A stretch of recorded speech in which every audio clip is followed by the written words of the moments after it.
Return of the welcome call.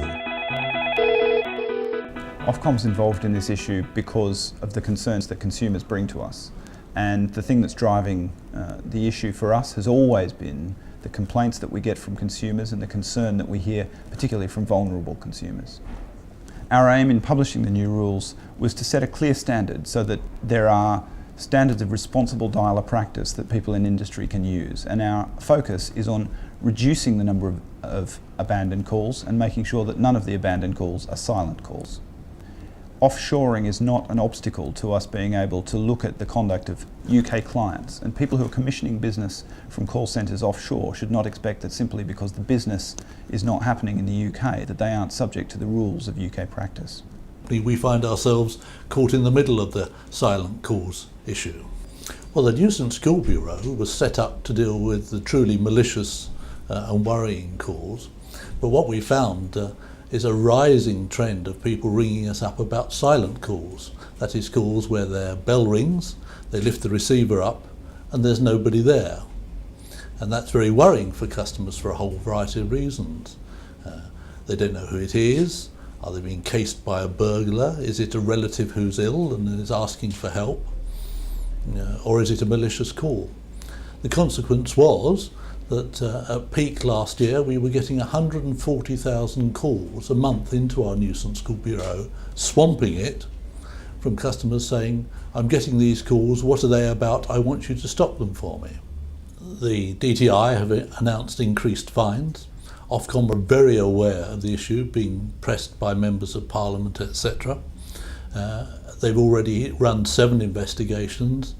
No doubt they're prepared to do more. The Telecoms Regulator are aware of this growing public disquiet from several sources, including complaints directly into them, pressure from members of Parliament.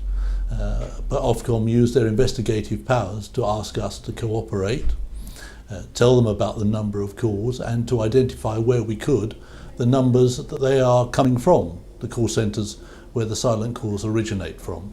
Well, Ofcom is certainly planning to stay close to this issue, intending to look at further enforcement action, but ultimately what we want to see is the dialer using community taking these standards, applying them widely, and that being something that really reduces the scope of this problem for UK consumers. That's something that allows Ofcom confidence that the industry is doing the right thing and therefore confidence that UK consumers are protected.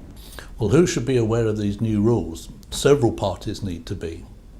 Dialers are used by contact centres in several industries. But it's not only the directors and the dialer managers themselves who need to be aware, it's their clients who are at risk.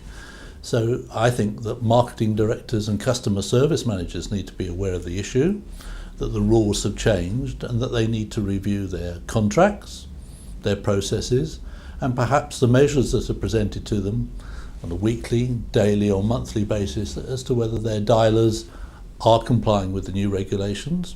Well, now we have legislation and 2 government departments, the DTI and Ofcom, acting in concert.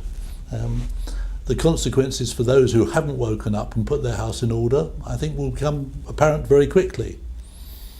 The greater threat, though, of more restrictions on any form of direct marketing is up for all of the responsible members of the industry to address and show that we can do it rather than having to be pushed.